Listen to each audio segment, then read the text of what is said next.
प्रिय मित्रों, आइए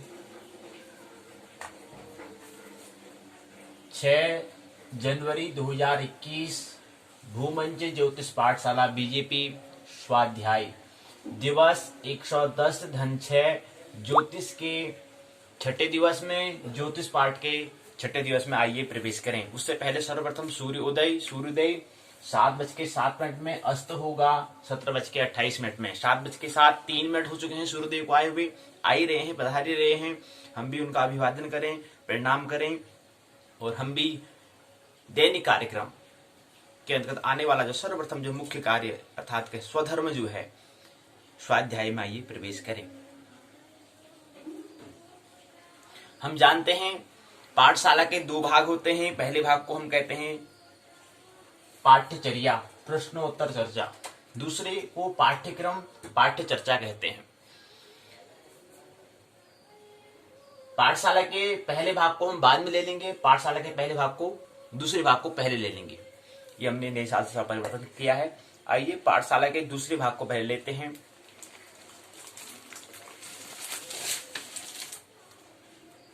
उत्तराखंड मुक्त विश्वविद्यालय हल्द्वानी के स्नातक द्वितीय वर्ष,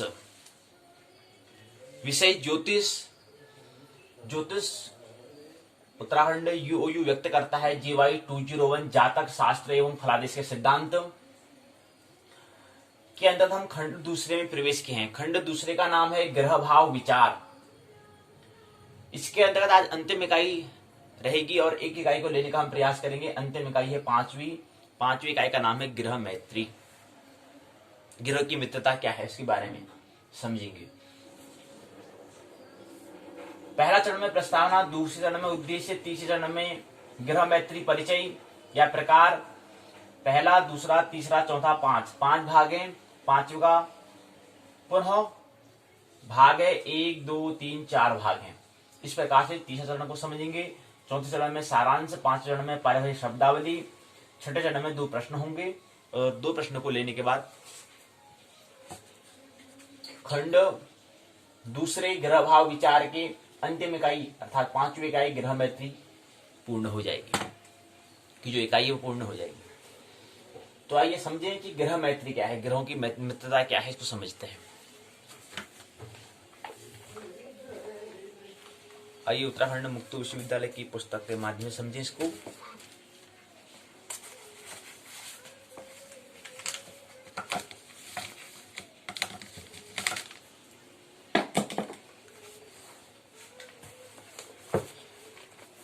कल हमने क्या देखा, आज तक हमने क्या देखे हैं। आज तक हमने देखा सबसे पहले प्रथम खंड में हमने देखा, यानी कि स्नातक द्वितीय वर्ष में प्रथम खंड में हमने देखा। प्रथम खंड का नाम था जातक स्कंद। और जातक स्कंद ज्योतिष के तीसरे हिस्से के अंतर्गत आता है। जातक ज्योतिष की दृष्टि में व्यक्ति की बात, ज्योतिष की भाषा में उसको जातक कहते हैं और वैसे हम आम भाषा में उसको व्यक्ति कहते हैं। व्यक्ति और होरा दिन के हिसाब से अहोरात्र से होरा बना है, उसके हिसाब से अहोरात्र मतलब एक दिन रात, उसको अहोरात्र कहते हैं। अहोरात्र त्र और अ को अगर हम हटा दें तो होरा बनता है। अर्थात फलित ज्योतिष का जो तीसरा हिस्सा हो फलित ज्योतिष। पहला हिस्सा सिद्धांत या तंत्र कहें, दूसरा भाग संहिता। तो तीसरा भाग फलित ज्योतिष के अंतर्गत हम समझ रहे हैं जातक शास्त्र को। तो जातक शास्त्र जो है ज्योतिष के तीसरे हिस्से में फलित ज्योतिष के अंतर्गत आने वाला प्रकरण है, स्कंद है। जातक शास्त्र एवं फलादेश के सिद्धांत ये स्नातक द्वितीय वर्ष में है। तो पहले खंड का नाम जातक स्कंद दिया था।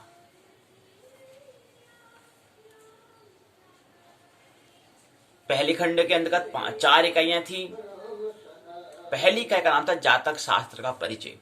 जातक शास्त्र क्या होता है, जातक शास्त्र किसे, ये पहली इकाई में हमने परिचय होने का प्रयास हमने किया।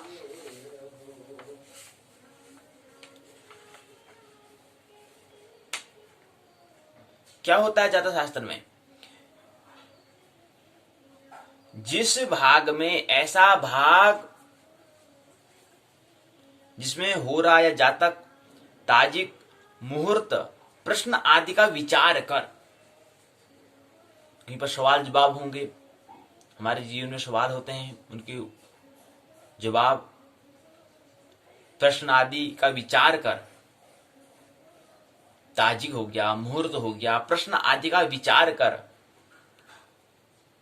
व्यक्तिगत फलादेश बताना, ऐसे भाग को, ऐसे स्कंद को हम जातक या होरा शास्त्र कहते हैं। होरा शब्द काल अर्थात काल नियामक होरा शब्द से बना है। काल नियामक मतलब क्या? एक दिन को हम अहोरात्र कहते हैं, काल की तो बात हम करते हैं, समय की तो बात करते हैं। एक दिन रात, एक दिन 12 घंटे के करीब, एक रात 12 घंटे के करीब, दोनों के संयोग से, दोनों के योग से 24 घंटे होता है। और 24 घंटे की गणना हम पृथ्वी की परिक्रमा, पृथ्वी की घूर्ण गति जो है, पृथ्वी की जो गति में कील में जो घूमने की जो गति है, उस गति के हिसाब से लेते हैं। 23 घंटे 56 मिनट 4 सेकंड के सापेक्ष हमने 24 घंटे कहा। उसके अनुसार हमने समय एक अहोरात्र को 24 घंटे कहा। तो इसमें 24 काल होरा होती है। इसके आधार पर भारतीय हमने गणना में इस हिसाब से हमने करी। 2.5 घड़ी की एक होरा होती है। ये होराएं अहोरात्र में होती हैं, इसलिए अहोरात्र शब्द के अ अक्षर और अंत के त्र अक्षर का लोप करने से अहोरात्र शब्द में होरा शब्द निष्पन्न होता है, होरा बनता है। तो पहले इकाई में हमने जातक शास्त्र क्या है उससे हमने परिचय होने का प्रयास किया। दूसरी इकाई में राशिशील, राशि के बारे में समझा हमने कि राशि किसे कहते हैं, क्या है राशि। नक्षत्रों के समूह को हमने राशि कहा था, और नक्षत्र क्या है? तारों के समूह को कहते हैं। और एक राशि में कितने नक्षत्र आते हैं? 2 नक्षत्र आते हैं और एक चरणाक्षर आते हैं। अगर पूरे चरणाक्षर की बात करें तो 9 चरणाक्षर आते हैं, और 9 को अगर हम 12 से करेंगे तो 108 चरणाक्षर आएंगे। तो कुल चरणाक्षर कितने होते हैं? 108 होते हैं। और 108 के आधार पर ही व्यक्ति का नामकरण संस्कार किया जाता है। तो नक्षत्रों के समूह को हमने राशि, और राशि का मतलब क्या होता है? ढेर। किसका ढेर? नक्षत्रों का। और नक्षत्र किसके अंदर? तारे। नक्षत्र के अंदर क्या आते हैं? तारे आते हैं। तारों का समूह जो ढेर जो है उसको हम राशि कहते हैं, माउंट कहते हैं। काल पुरुष के शरीर में अंगों के विभाजन के आधार पर हमने 12 राशि का निरूपण किया। यहाँ पर काल पुरुष की बात करते हैं। हम कह रहे हैं कि जो आकाश में जो अंतरिक्ष है उसको हमने 12 भागों में बांटा। यानी कि नक्षत्र जो था, वसुधा की जो पृथ्वी है, इसके चारों ओर जो ब्रह्मांड जो है उसको हमने क्या करा, पूरा उसको 12 हिस्से हमने करे। तो 12 हिस्से का हमने फिर 12 हिस्से में क्या होगा? एक हिस्से में, 2 हिस्से में, 3 ऐसे 12 हिस्से में, 12 हिस्से का नाम हमने 12 राशि कहा। अब एक हिस्से में, 2 हिस्से में, 3 हिस्से में तारे होंगे, तारों का समूह होगा। अगर पहले क्रम जो होता है उसको हम मेष कहते हैं। पहले क्रम में हमने मेष कहा। तो पहले राशि कौन सी? पहला ढेर की हम गणना जहां से करते हैं, जो पहली जहां से हमने गणना प्रारंभ किया उसी को हम मेष कहते हैं। अब मेष का कहने का मतलब ही क्या है? उन तारों का कुछ आकृति उस तरह की बनती है, इसलिए हमने मेष कहा। महिषा क्यों नहीं कहा हमने? मेषी क्यों कहा? उसका मतलब है जो प्रतीक जो जैसे चित्र बनेगा उसी हिसाब से उनका नाम देंगे। तो मेष हो गया। अगले क्रम में फिर जो दूसरा क्रम में आएगा, उसके बाद दूसरे बगल में जो ढेर जो होगा उसको हम वृश्चिक कहेंगे। फिर अगला जो आएगा मिथुन कहेंगे। फिर चौथा जो आएगा कर्क कहेंगे। 5वां आएगा सिंह कहेंगे। तो इसी क्रम में फिर आगे पूरा ही वर्तुल 12 तक चलता है। 12 ही जो भाग है उन 12 भागों को अपनी 12 राशि में बांटा। तो दूसरी इकाई में राशि के सील में होता है स्वभाव। तो राशि का स्वभाव मतलब तारों का स्वभाव क्या है, ये हमने दूसरी इकाई में प्रथम खंड जातक स्कंद के अंदर हमने समझा। तो राशि का सील क्या है, उसका स्वभाव क्या है। राशि का स्वभाव मतलब उसके अंदर जो सूर्य है, जो तारे हैं, उनका स्वभाव क्या है, जो स्टार हैं उनका स्वभाव क्या है, ये हमने समझने का प्रयास दूसरी इकाई में करा। इसके बाद हम फिर तीसरी इकाई में पहुंचे। तीसरी इकाई में हमने भाव विचार को हमने देखा। पहले जातक स्कंद के अंदर आने वाली जो तीसरी इकाई है, तीसरी इकाई में हमने भाव विचार को हमने समझा। अब भाव क्या होते हैं? भाव जन्मांक चक्र में स्थित। अब जन्मांक चक्र क्या होता है? जन्म के समय चक्र का अंग को हम जन्मांग चक्र कहते हैं। कि जब जन्म हो रहा था उसमें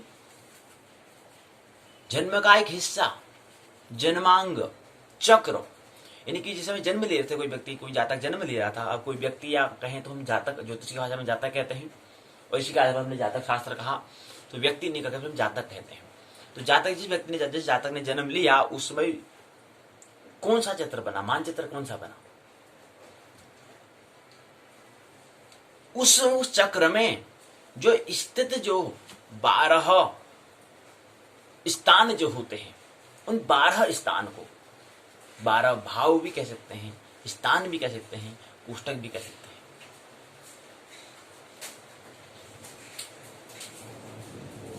12 राशि और 12 भाव, ये हमें समझ में आना चाहिए। और जो 12 स्थान जो हैं, अब जो स्थान है, स्थान में क्या है? स्थान में राशि है। तो जो 12 हमने खाना किया, वो 12 खाने को हमने क्या बोला? कि 12 जो खाने होते उसको हमने कमरे जो पुस्तक जो स्थान था उसको बोला भाव, 12 भाव। अब 12 भाव में क्या जैसी चीज है, क्या चीज है, कितने तारे हैं, कौन कौन से तारे हैं, कौन कौन से ग्रह हैं, उनको देखने के लिए हमें क्या करना पड़ता है? राशि अलग से हमें करनी पड़ता है। तो एक भाव होता है, एक राशि होता है। अभी हमने यहाँ पर देखा, यहाँ पर देखें, इसके माध्यम से समझें कि भाव और राशि में क्या अंतर है। ये जन्मांग चक्र है। मित्र का जन्म हुआ जिस समय, उसमें उनका चित्र जो बना वो चित्र ये है। जन्मांग चक्र के अंतर्गत उसका क्या है? जन्म कुंडली है, लग्न कुंडली है। ये जो बाहर केवल हम जो कोष्ठक बनाएंगे, अगर इसमें हम राशि और भाव को नहीं जोड़ेंगे, खाली अगर ऐसा बॉक्स बना दे, चक्र बना दे, जन्मांग चक्र बना दे, अगर ये देखेंगे तो ये बन तो जन्मांग चक्र रहा है, यानी कि चक्र बनना है। कि चक्र में अगर हम राशि को, ग्रहों को और भाव को रख दें तो भी क्या बन जाता है? जन्म कुंडली बन जाता है, लग्न कुंडली बन जाता है। या थोड़ा सा और परिवर्तन करते सूर्य कुंडली बन जाएगा, थोड़ा सा और परिवर्तन करते राशि कुंडली बन जाएगा, आगे थोड़ा परिवर्तन चंद्र कुंडली बन जाएगा, वो अलग है। लेकिन जन्मांग जो है, अब इसमें बात करेंगे राशि और भाव। जो कमरा है, स्थान, एक कमरा हो गया। अब कमरे में 12 कमरे हैं, 12 कमरे हैं, 12 हाउस हैं। अब 12 हाउस में एक कमरे में, प्रत्येक कमरे में अलग अलग तरह तरह का क्या होगा? सामान होगा, भिन्न भिन्न तरह, अलग अलग तरह का क्या होगा? सामान होगा। तो उनका अलग अलग स्वभाव हो जाएगा। उसका एक कमरे पूरे आटा का ही पूरा होता हो कमरा, उसका दूसरा कोई चीनी का ही होता हो, उसका एक तेल का ही हो। तो 12 कमरे, वो कमरे जो है, और कमरे का भी स्वभाव होता है, और हाउस का भी स्वभाव होता है। उसको हम ज्योतिष में भाव कहते हैं। उन भाव का भी स्वभाव होता है, और उसके अंदर भी क्या है? उसका तो स्वभाव होगा ही होगा। अब चीनी, उसका मीठा स्वभाव होता है। तो ये चीज है, या चीनी जो है वो कठोर होती है, तेल जो होता है वो तरल होता है, ये स्वभाव होता है। तो ये दो चीज बात हमें समझनी है कि ये जो कमरा है, कमरे में क्या चीज है। तो कमरे में जो चीज है वो चीज क्या होगी? तारा होंगे, ग्रह होंगे, नक्षत्र होंगे।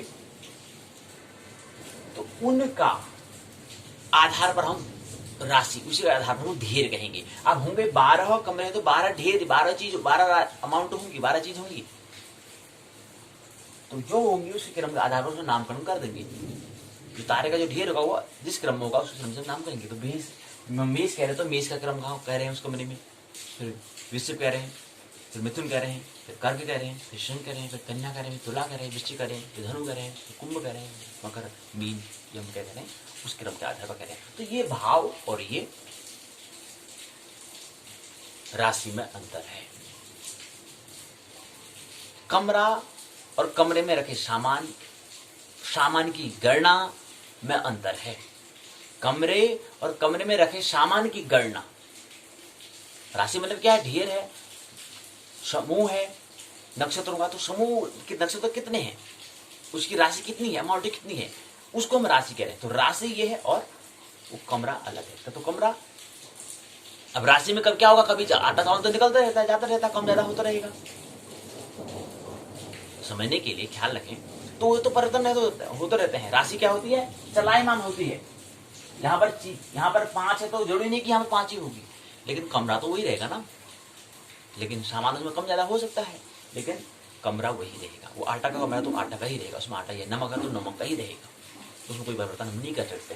तो इस प्रकार से कहेंगे जो कमरा है वो क्या होता है, स्थिर होता है, अचर होता है। लेकिन जो हमारी राशि होती है वो चर होती है, चलते रहती है, चलायमान होती है। तो ये चर और ये भाव में अंतर है। तो हमने ये कहा पहले दूसरी इकाई में जातक स्कंध हमने पहले देखा। तो जातक स्कंध जो पहली इकाई में तो हमने जातक शास्त्र परिचय हुई। दूसरी इकाई में राशि का सील क्या होता है, स्वभाव क्या होता है राशि का मतलब तारों का स्वभाव और इनकी तारों का जो, अब तारों का देखो, राशि का स्वभाव हम कह रहे हैं, राशि का सील हम कह रहे हैं, बात समझ में आनी चाहिए। राशि का मतलब अगर कोई तारे हैं, अगर एक दो तारे अगर समूह में उसको लेते तो उनका स्वभाव क्या होता है, इस समझे। राशि कहने का मतलब क्यों नहीं, तो अगर हम राशि क्यों कहा उसको हमने, तो कहना है तो तारों सील कह देते, राशि क्यों कह रहे हैं। राशि हम इसलिए कह रहे हैं कि उसमें जो तारे हैं वो तारे अगर समूह में अगर हो तो उनका सील क्या होगा, तो उनका स्वभाव क्या होगा।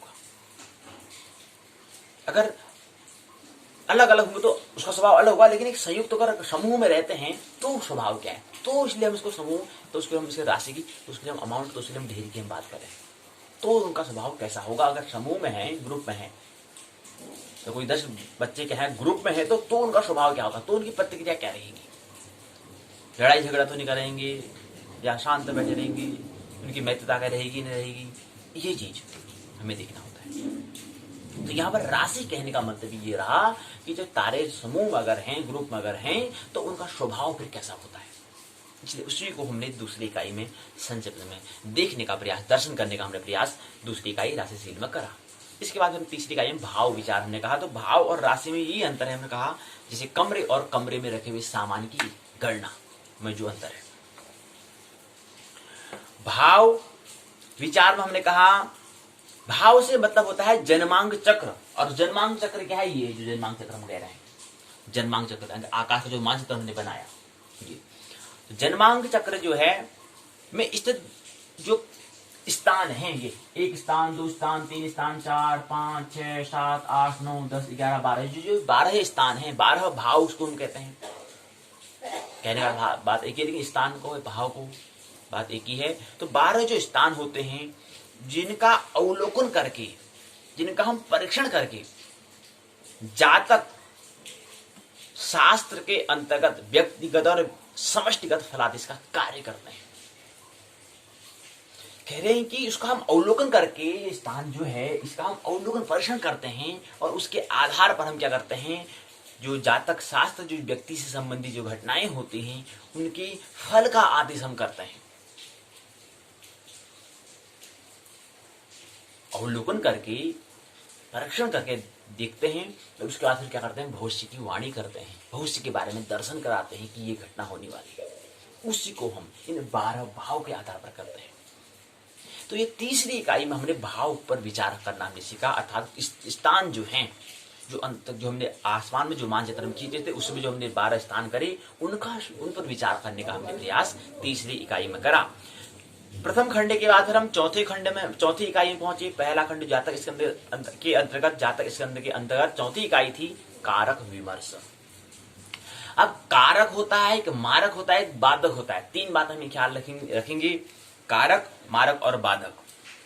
कारक क्या है, मारक क्या है, बाधक क्या है, अभी लेकिन हम यहाँ पर केवल 3 बातें होती हैं। कारक, मारक भी आएगा एक, और एक बाधक भी आता है।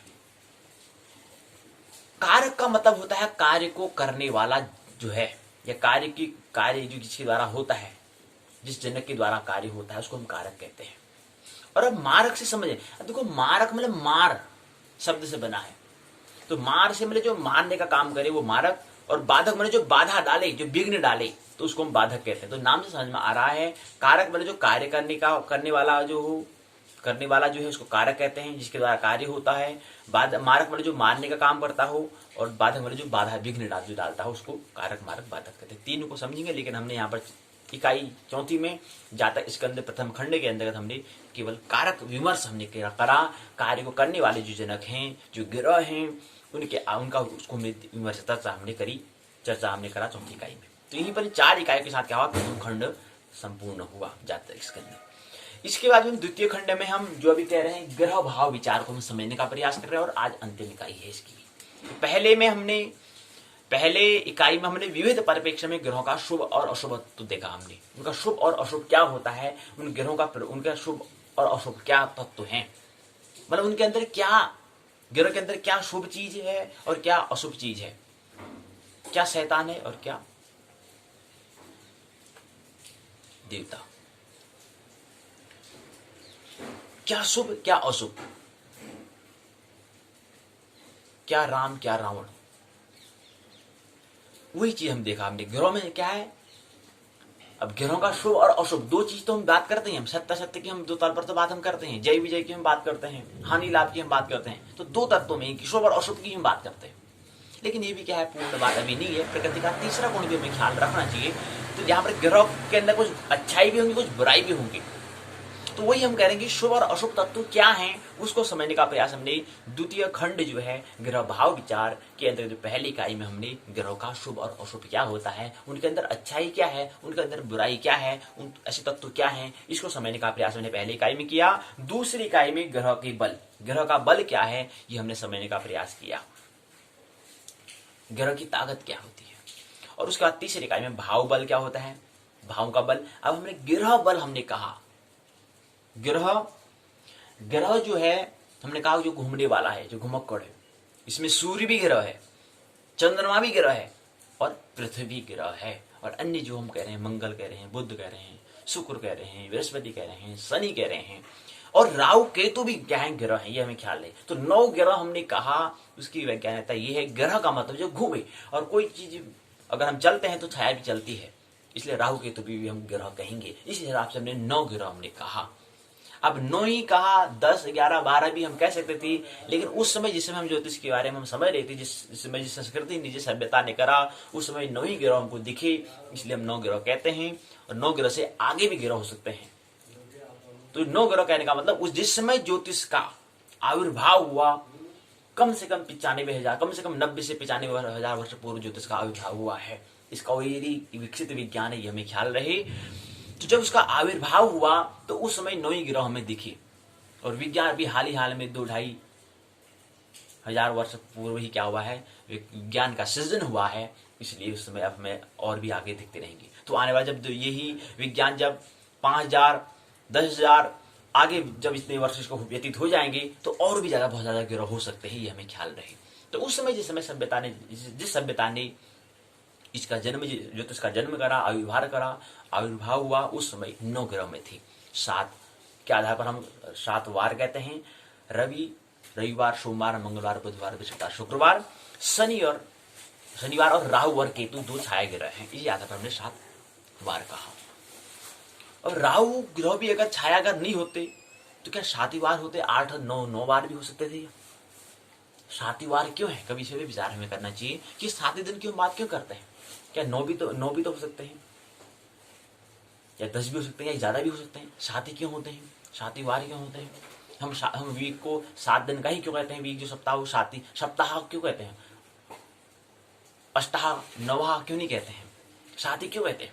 उस समय जिस समय हम वार की जब समय गणना कर रहे थे, उस समय हमारे पास 7 ग्रह थी और 2 छाया ग्रह थे। इस आधार पर हमने सप्ताह कहा। सप्ताह, सप्तधन आह, सप्ताह कहा। तो सप्ताह ही क्यों कहा, इस पर भी हमें विचार करना है। तो ये हमने बात समझ ली। इसमें क्या चीज समझना है, यही हमें ख्याल रखना है कि ग्रह का बल क्या है। तो ग्रह का बल हमने कहा कि 7 और 2 9 ग्रह हैं। और ग्रह का मुख्य जो उसका जो कहते हैं जो घूमता हो, जो चलायमान हो, और चलायमान सभी हैं। सूर्य भी चलायमान है, चंद्रमा भी चलायमान है, और पृथ्वी चलायमान है, और अन्य जो ग्रह हम कह रहे हैं, मंगल भी, बुध भी, शुक्र भी, बृहस्पति भी, शनि भी, और राहु केतु भी क्या है, चलायमान है। इसलिए हमने 9 ग्रह कहा। तो ग्रहों का बल क्या होता है, उनकी ताकत क्या होती है, उनकी शक्ति क्या होती है, यह हमने दूसरी इकाई में समझने का प्रयास द्वितीय खंड ग्रह भाव विचार के अंतर्गत हमने देखा, दर्शन किया। तृतीय इकाई में भाव का बल क्या होता है, कमरे का बल क्या है। अब कमरे का बल क्या होगा, कमरे में रखी हुई चीज के कारण तो उसका बल होगा। अब कमरा जो है वो कमरे किस चीज से बना है, वो कितना मजबूत है, ये हम उसको कह रहे हैं भाव बल। जो हम कह रहे हैं भाव मतलब स्थान का बल क्या है, इस स्थान का मतलब क्या, इस स्थान में क्या कहेंगे, उसका भी कुछ बल होता है। तो ऐसे अंतरिक्ष में जो वहां पर भाव भाव कह रहे हैं, भाव वाले स्थान कह रहे हैं, और पहला स्थान होगा मतलब एक स्थान होगा, 12 स्थान होते हैं, उन 12 स्थान 12 भाव होते हैं। अगर ये वाला स्थान है, अब एक कह रहे हैं, दो कह रहे हैं, हम नहीं कहेंगे, मतलब ये वाला स्थान अगर है, 12 स्थान है इतना पता है, अगर ये वाला स्थान अगर है, ये वाला अगर स्थान है, तो ये वाला स्थान है, ये वाला स्थान है, तो क्या बल होगा इसका, इस स्थान का क्या बल होगा, इस कोष्ठक का क्या बल होगा, इस भाव का क्या बल होगा। वो तो बाद में भी मित्रों ने दिया कि इसको हम पहला भाव कहेंगे, इसको हम दूसरा भाव कहेंगे, इसको हम तीसरा कहेंगे, इसको हम चौथा कहेंगे, इसको हम पांचवा कहेंगे, छठा कहेंगे, इसको सातवां, इसको आठवां, इसको नौवां, इसको 10वां, इसको 11वां, इसको 12वां हम कहेंगे। लेकिन जब ये वाला स्थान है, अगर ये वाला स्थान है तो इसको क्या बल होता है। जैसे कहें कि उनको कहते हैं कि केंद्र वाला होता है, तो इनका बल क्या होगा, इनकी शक्ति क्या होगी, ये हमने समझने का प्रयास तीसरी इकाई में द्वितीय खंड ग्रह भाव के अंतर्गत। चौथी इकाई में हमने दृष्टि विचार हमने करा, तारों का, ग्रहों का दृष्टि जो होती है उस पर हमने विचार करने का प्रयास कल की पाठशाला में हमने भाव बल और दृष्टि विचार हमने कल की पाठशाला में किया था, और द्वितीय खंड ग्रह भाव विचार के अंतर्गत तृतीय और चतुर्थ इकाई को देखा था। और आज की पाठशाला हम अंतिम इकाई पांचवी इकाई को देखेंगे, ग्रह मैत्री। समझ में आ रहा है इकाई में जो रखा है, इकाई के उससे समझ में आ रहा है कि ग्रह की मित्रता, मैत्री, फ्रेंडशिप के बारे में हम समझेंगे। और ग्रह कौन से हैं, जिस समय ये ज्योतिष जिस सभ्यता ने आविष्कार को किया, उसने विकसित किया, उस समय के आधार पर हम बात कर रहे हैं। अभी के हिसाब से हम नहीं कहेंगे, अभी के हिसाब से तो और भी 2-3 ग्रह और बढ़ चुके हैं, उसकी बात हम नहीं कर रहे हैं। लेकिन उस समय पहले हमें क्या करना होगा, पहले जिस सभ्यता ने इसको जन्म दिया उसको हमें समझना है। उसके बाद फिर आगे इसमें कुछ अगर संशोधन अगर परिवर्तन करना है तो उसके बाद परिवर्तन करेंगे, लेकिन पहले ये तो समझना है कि है क्या। अब हम कहते हैं कि ग्रह मैत्री, ग्रह में हम 9 ग्रह को हम लेंगे, उनकी मित्रता क्या है। ग्रह लेंगे तो उसमें चंद्रमा लेंगे, सूर्य लेंगे, राहु लेंगे, बुध लेंगे, गुरु लेंगे, शनि लेंगे, शुक्र लेंगे, मंगल लेंगे, केतु लेंगे, ये 9 ग्रह को हम लेंगे। तो इनका मित्रता क्या है, ये हम आज की पाठशाला में समझेंगे। आइए समझें।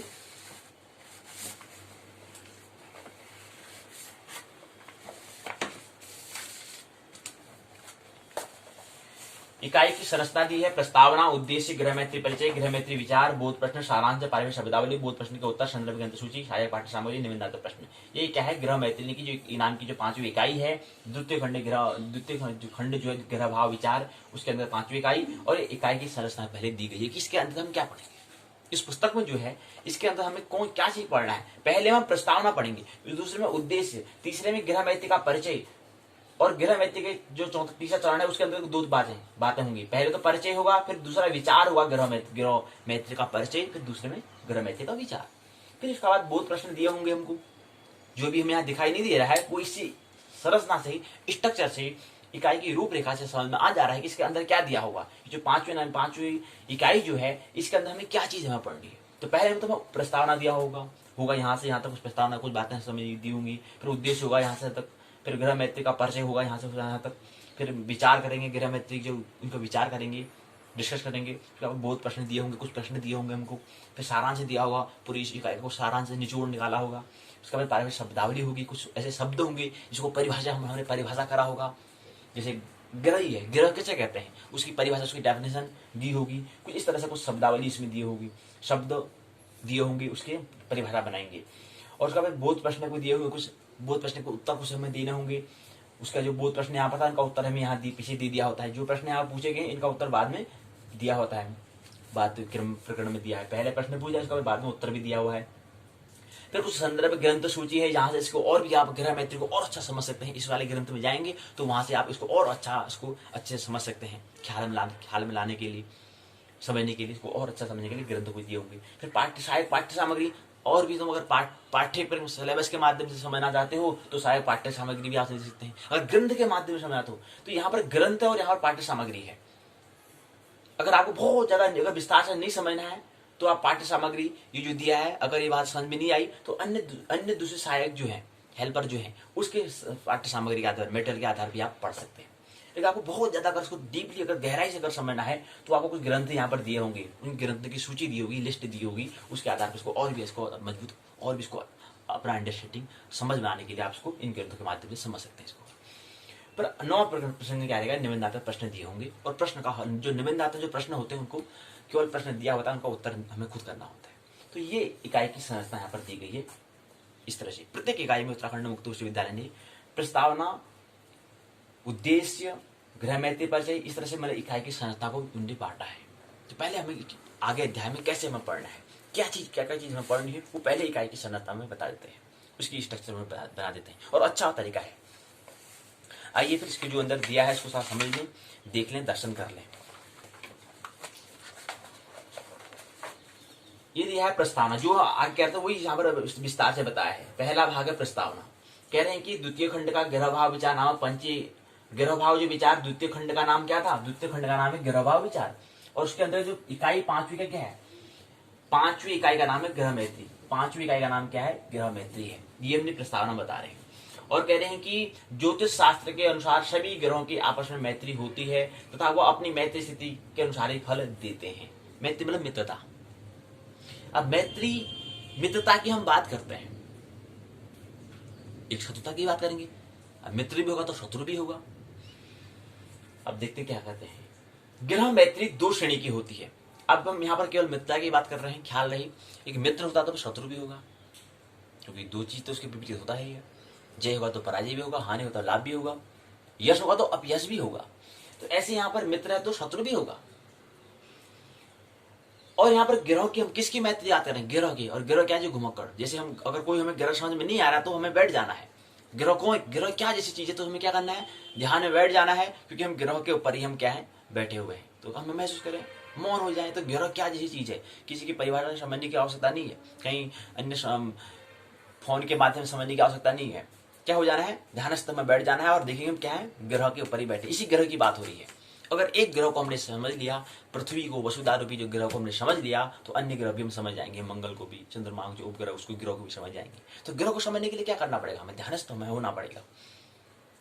तो हमें क्या हो जाना है, मौन हो जाना है। अगर ग्रह को हमें समझना है, अच्छे से को अपने आचरण में लाना, उसकी परिभाषा पूरा खुद अगर हमें बनानी है, खुद उसमें शोध अगर हमें अनुसंधान अगर हमें करना है, रिसर्च अगर हमें करना है, अगर हमें इसको, उसके लिए हमें क्या करना पड़ेगा, ध्यानस्थ में होना पड़ेगा। अच्छा ये ग्रह है, ठीक, अच्छा घूम रहा है इतनी से घूम रहा है, तो हमें ध्यानस्थ में हो जाना है।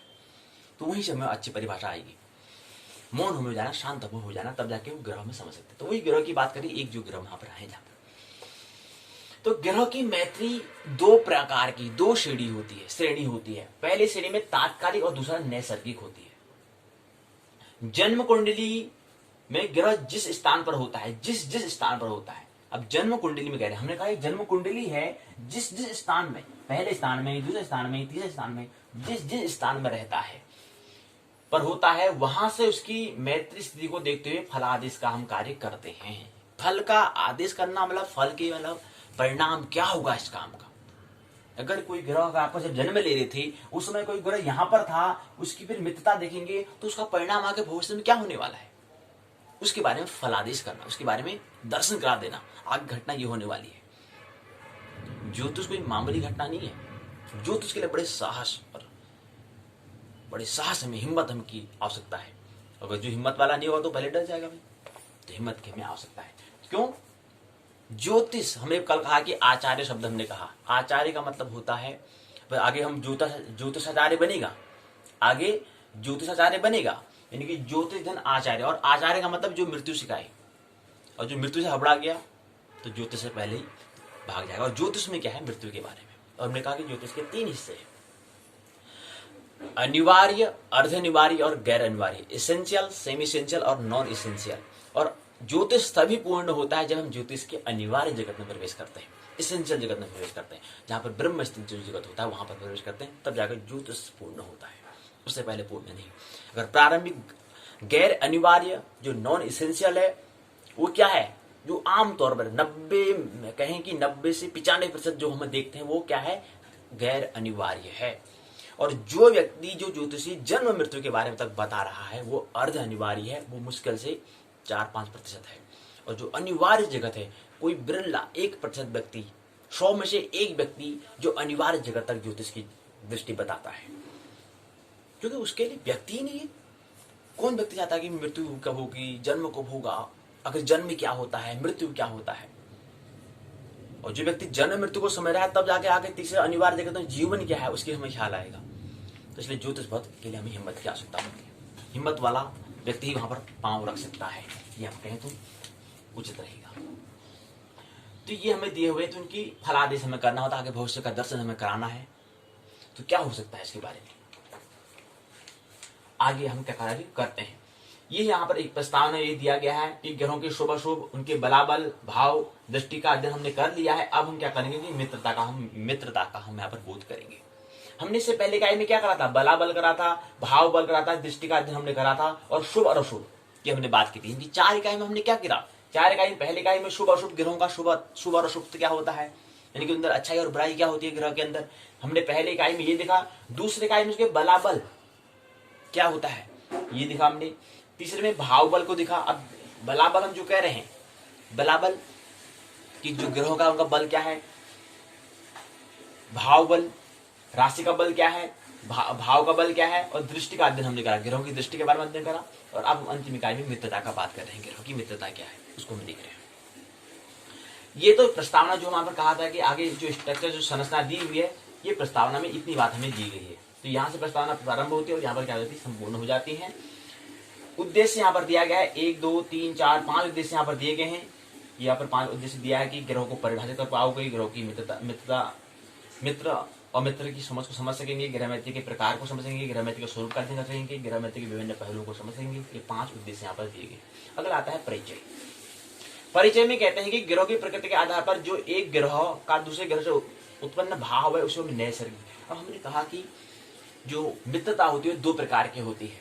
ग्रह मैत्री, जो ग्रह की जो मैत्री, जो घूमने वाला चलायमान जो ग्रह है उनकी मित्रता 2 प्रकार की, 2 श्रेणी की होती है। एक तात्कालिक होती है, एक नैसर्गिक होती है। अब नैसर्गिक क्या है, ग्रहों की प्रकृति के आधार पर जो ग्रह एक ग्रह का दूसरे ग्रह से उत्पन्न भाव है उसको हम नैसर्गिक कहते हैं।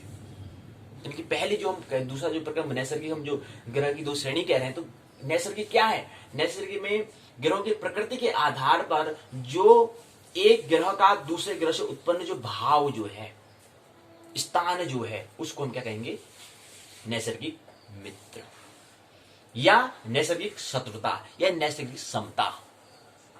3 चीज होती है। हमने कहा शत्रु, अगर नैसर्गिक अगर मित्र है तो शत्रु भी होगा, और मित्र है शत्रु है तो एक समता भी होगा। प्रकृति 3 गुण है, एक समान समतुल भी होगा मध्य में। दुख है, सुख है, सुख है तो दुख भी है, लेकिन शांति भी तो है, और शांति नहीं आगे आनंद भी है, और आनंद नहीं पर आनंद भी है। लेकिन 3 ताल पहले प्रकृति के 3 गुण हमें समझना है। शत्रु है तो मित्र भी होगा, और बीच में क्या होगा, समता भी होगा, समतुल भी होगा। प्रकृति के 3 गुण पहले हमें समझना। तो यहाँ पर 3 की बात की है कि नैसर्गिक अगर मित्र है तो मित्र भी होगा, नैसर्गिक शत्रु भी होगा, नैसर्गिक समता भी होगा। तो 3 प्रकार। जन्मकालिक स्थिति अब क्या है, दूसरा हम कह रहे हैं कि तात्कालिक मित्रता। हमने कहा 2 प्रकार की होती है कि नैसर्गिक, तात्कालिक।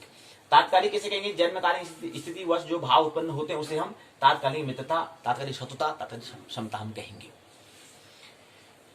तो ग्रह के मैत्री 2 प्रकार के हैं, नैसर्गिक और तात्कालिक 2 होती हैं। और जो नैसर्गिक और तात्कालिक जो मित्रता कह रहे हैं, जो मैत्री कह रहे हैं, इसके आधार पर एक संबंध, इन दोनों के बीच जो रिलेशनशिप जो बनेगा, जो संबंध जो बनेगा, जो संयोग जो बनेगा, उसके आधार पर हम पंचधा मैत्री की बात करेंगे। तो इनके आप कहीं प्रश्न पूछा जाता है कि पंचधा मैत्री कैसे उत्पन्न, कैसे अस्तित्व में आती है, तो कहेंगे कि पंचधा मैत्री जो है वह नैसर्गिक मित्रता और तात्कालिक मित्रता के संयोग से, संबंध से उत्पन्न होती है।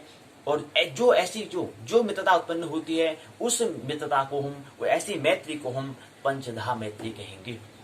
तो ये पंचधा मैत्री हम देखा। तो नैसर्गिक मैत्री क्या है, फिर इसको अच्छे और अच्छा समझने के लिए विस्तार से यहाँ से बताया गया है इसको। यहाँ तक पूरी बात बताई गई है कि ये ग्रह हैं सूर्य, चंद्रमा, मंगल, बुध, गुरु, शुक्र, शनि, राहु, ये क्या ग्रह दिए गए हैं। इनकी मित्रता मंगल, चंद्रमा, सूर्य, बुध, सूर्य, चंद्रमा, गुरु, सूर्य, शुक्र, ये मित्र हैं, ये शत्रु हैं, ये सम है। हमने कहा क्षमता 3 प्रकार होते हैं। इनकी मित्रता क्या है, प्रकृति का रजोगुण है। शत्रुता क्या है, प्रकृति का तम गुण है। और समता है, प्रकृति का सतोगुण है। ये 3 गुण का हमें ख्याल रखना चाहिए। तो इसलिए हमें 3 बात होती है, मित्र, शत्रु और सम। इनकी तराजू के 2 पड़े हैं, तो मध्य में क्या है, जिसके माध्यम से तराजू क्या है, दोनों पड़े अस्तित्व में है। उसको भी तो हम बात करेंगे। या कहें कि हम कार ड्राइव कर रहे हैं, तो जब स्कूटी चला रहे हैं कहें, या स्कूटी चला रहे हैं कहें, तो हम जब एक्सीलरेटर देते हैं तो ब्रेक देते हैं, एक हम संतुलन करने वाले होते हैं। तो प्रकृति के 3 गुण, इलेक्ट्रॉन, प्रोटॉन, न्यूट्रॉन कहें, ब्रह्मा, विष्णु, महेश कहें, या सत्व, रज, तम कहें, बात एक ही है। या मित्र, शत्रु, सम कहें, एक ही बात है। तो ग्रह ये दिए गए हैं। ग्रह और उनके मित्र क्या है, एक मित्र के बारे में बताया है, शत्रु क्या है उसके बारे में, और सम के बारे में बताया हुआ है। कि सूर्य ग्रह अगर होगा तो उसमें मित्र कौन होगा, शत्रु कौन होगा, सम कौन होगा, अगर सूर्य ग्रह है। ऐसे अगर चंद्रमा ग्रह है तो उसमें मित्र कौन होगा, शत्रु कौन से ग्रह होंगे, सम कौन से होंगे। अगर जैसे ऐसी ग्रह में मंगल है तो उसके मित्र कौन से ग्रह होंगे, शत्रु कौन से ग्रह होंगे, सम कौन से होंगे। ऐसे ही बुध में कौन से ग्रह मित्र हो जाएंगे, कौन से मित्र शत्रु हो जाएंगे, कौन से मित्र सम हो जाएंगे। इसी प्रकार से अगर बुध, इसी प्रकार से गुरु, इसी क्रम में शुक्र, इसी क्रम में शनि, इसी क्रम में राहु, इसी क्रम में केतु भी होगा। दिया नहीं है केतु, पता नहीं क्या कारण है कि केतु नहीं दिया इनने। यहाँ पर लिख देते हैं 1 2 3 4 5 6 7 8 दिए हैं, 9 ग्रह में केतु भी आता है। क्या वजह रही कि इनने केतु के बारे में जिक्र नहीं किया, प्रश्न आज चिन्ह यहाँ पर लगा दे। अगला आता है तात्कालिक मित्र के बारे में, फिर बताया यहाँ पर समझाने का प्रयास किया गया। ये यहाँ पर जन्मांक चक्र दिया गया है, ये 12 भाव दिए गए हैं, उसमें ग्रह दिए गए हैं। ये हमने जो यहाँ पर बनाया है वही है जन्मांक चक्र। तात्कालिक मित्रता के बारे में समझाने का प्रयास इस जन्मांक चक्र के माध्यम से दिया गया है कि तात्कालिक मित्रता क्या होती है। ये यहाँ से प्रारंभ होती है और यहाँ पर क्या जाती है, पूर्ण हो जाती है। इसी क्रम से क्या हमने कहा कि इन दोनों के तात्कालिक और नैसर्गिक मित्रता के आधार के संबंध से क्या होता है, एक नई मित्रता प्राप्त का अस्तित्व होता है। उसका नाम है पंचदा मैत्री। पंचदा मैत्री का विचार यहाँ पर दिया गया, इस सूत्र के माध्यम दिया गया है। इसमें उसको फिर यहाँ पर हिंदी अनुवाद में बताया गया है। और पंचदा मैत्री क्या है, पंचदा मैत्री हमने कहा कि नैसर्गिक और तात्कालिक मित्रता के योग को, के संयोग को, के रिलेशनशिप की को हम क्या कहते हैं, पंचदा मैत्री कहते हैं। अब पंचदा मैत्री क्या है, इनकी नैसर्गिक मित्र कौन से, पहला हमें नैसर्गिक मित्र कौन कौन से होते हैं ये तो पता नहीं। नैसर्गिक क्या है, मित्र, सम, शत्रु, शत्रु, सम, ये होता है। तात्कालिक में मित्र, मित्र, मित्र, शत्रु, शत्रु। अब इन दोनों के मित्र मित्र के योग से क्या आता है, अधिमित्र हो जाता है। जहां पर क्या हो, नैसर्गिक मित्रता और तात्कालिक मित्रता के योग में दोनों अगर मित्र हो तो दोनों के योग से क्या बन जाएगा, अधिमित्र हो जाएगा। और जहां पर नैसर्गिक मित्रता और तात्कालिक मित्र के अंदर जो दोनों अगर सम, मतलब नैसर्गिक मित्रता सम रहेगी, तात्कालिक मित्रता अगर तात्कालिक जो मित्र है वो मित्र रहेगा तो क्या हो जाएगी, मित्र बन जाएगा। नैसर्गिक और तात्कालिक हमने 2 कहा, दो शब्द हैं, ख्याल रहे। हमने कहा मित्र, हम क्या कर रहे हैं, बात ग्रह मैत्री के बारे में बात कर रहे हैं। ग्रह कितने हैं, 9 हैं। इनने यहाँ पर 8 के बारे में दिया है, ये इनकी प्रॉब्लम, उनकी समस्या। हम तो 9 ग्रह की बात करेंगे। अब 9 ग्रह में हम कह रहे हैं कि हमने कहा ग्रह 2 श्रेणी में होते हैं, एक नैसर्गिक, एक तात्कालिक। तो ग्रह मैत्री के हमने कहा कि 2 प्रकार होते हैं, एक होता है ग्रह, एक होता है नैसर्गिक, एक होता है तात्कालिक। तात्कालिक मैत्री हमने पीछे भी नहीं कहा, तात्कालिक और नैसर्गिक हमने कहा। तो वही हमने यहाँ पर लिखा है कि नैसर्गिक लिखा और तात्कालिक लिखा है। अब नैसर्गिक में क्या हो सकता है, नैसर्गिक में मित्र हो सकता है, नैसर्गिक में सम हो सकता है, नैसर्गिक में शत्रु हो सकता है, नैसर्गिक में शत्रु, नैसर्गिक में सम। इस हिसाब से स्थिति बन सकती है। पंचदा मतलब 5, 1 2 3 4 5। तो इसलिए हमने नैसर्गिक मित्र यहाँ पर नहीं कहा। नैसर्गिक मित्र पहले क्रम में चरण में लेंगे, पंचदा मैत्री मतलब 5 मैत्री। पंचदा मैत्री कैसे बनेगी, पहले चरण में आएगा नैसर्गिक मित्र आएगा, दूसरे में नैसर्गिक सम आएगा, दूसरा नैसर्गिक शत्रु आएगा, फिर अगला आएगा नैसर्गिक शत्रु, फिर अगला नैसर्गिक सम आएगा। इसी प्रकार 5 इसकी बनी। तो अगर तात्कालिक में फिर मित्र आएगा, तात्कालिक में मित्र आएगा, तात्कालिक में मित्र आएगा, तात्कालिक में शत्रु आएगा, तात्कालिक में शत्रु आएगा। इनके योग से क्या बनता है, इनकी जो हम तात्कालिक मित्रता में मित्रता, शत्रुता, क्षमता हम कह रहे थे, ऐसी हम नैसर्गिक मित्रता, क्षमता, नैसर्गिक मित्रता कहते, क्षमता कहते, और शत्रुता हम जो कह रहे थे, इनके आधार पर 3 को क्या रखा है, 5 भागों में बांटा है। और पंचदा मैत्री जब बनती है, कब बनती है, जब नैसर्गिक मित्र और मित्र है तो अधिमित्र बन जाएगा, नैसर्गिक सम और तात्कालिक मित्र है तो मित्र बन जाएगा, नैसर्गिक शत्रु है, तात्कालिक मित्र है, दोनों का योग से सम हो जाएगा। क्योंकि शत्रु और मित्र सम आ जाएगा, क्योंकि शत्रु और मित्र की बात हो चुकी है तो क्यों बनेगा, सम ही तो बनेगा। प्रकृति के एक गुण की बात होगी, शत्रु की मतलब शत्रु गुण की बात शत्रु की बात हो चुकी है और मित्र की बात हो चुकी है, तो तीसरा गुण कौन सा बचेगा? शत्रु गुण बचेगा।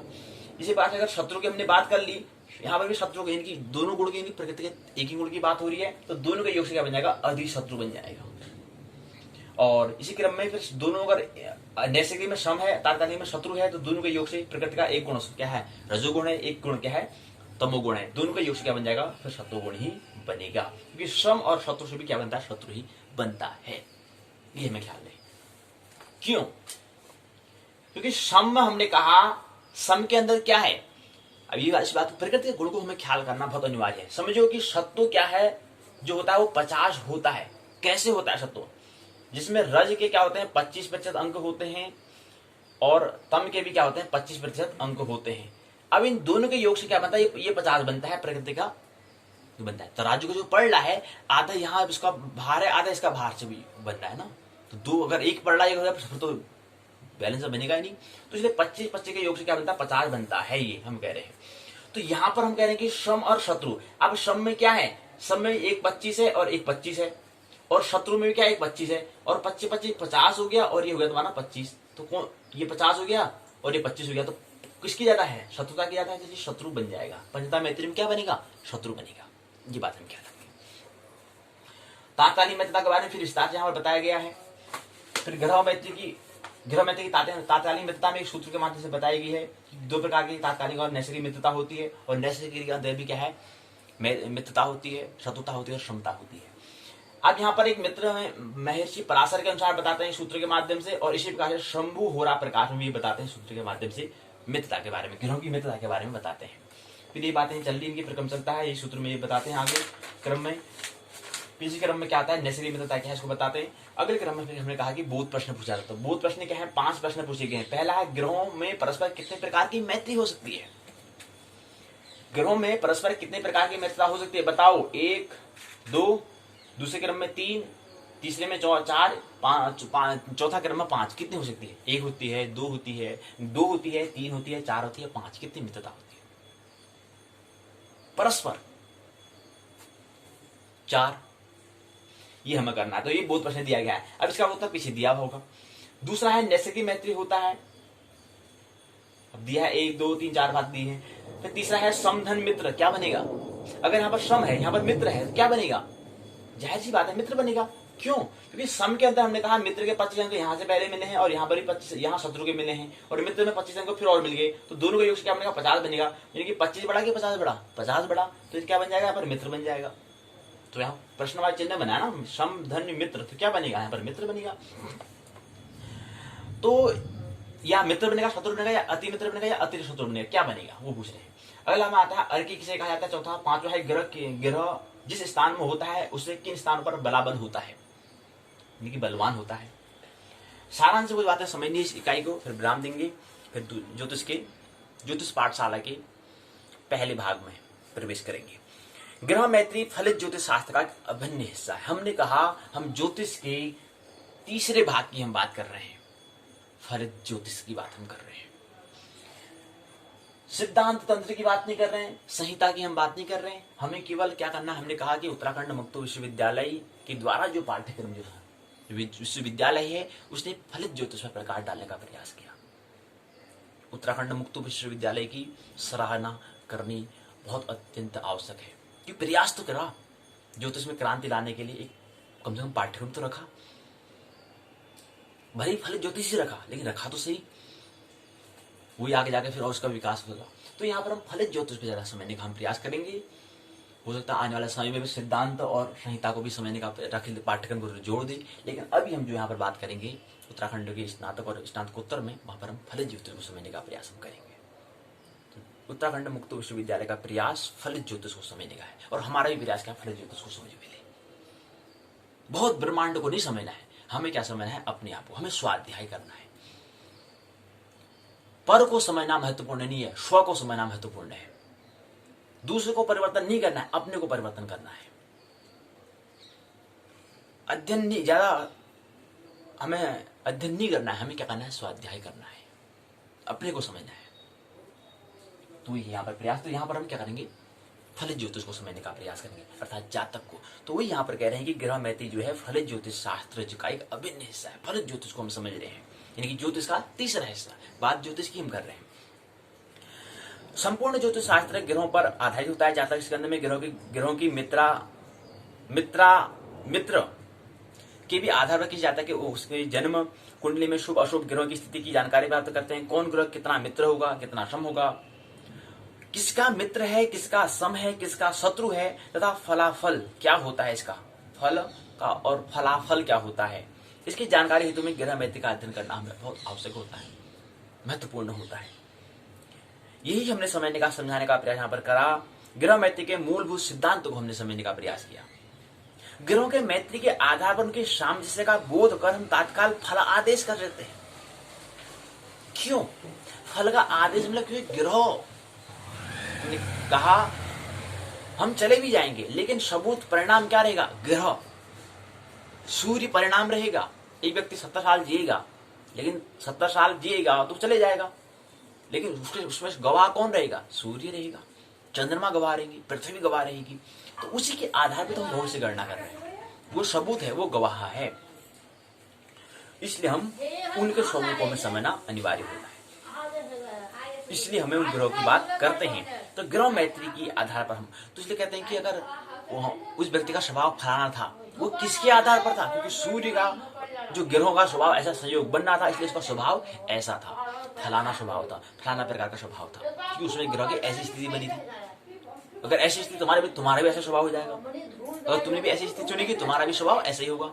यार वो फलाना बड़ा मस्त आनंदित रहता था, उसने जीवन को जीने की उसको कला आ गई थी, तो उसकी स्थिति क्या थी? क्योंकि उसको जब जन्म लिया था उसमें ग्रह की ऐसी स्थिति थी। अगर ऐसी स्थिति पर तुम भी विचार कर लोगे, इसमें ख्याल में ला लोगे, तो तुम भी क्या जाओगे? आनंदित महसूस हो जाओगे, आनंदित जीवन जीने की कला तुम्हें आ जाएगी।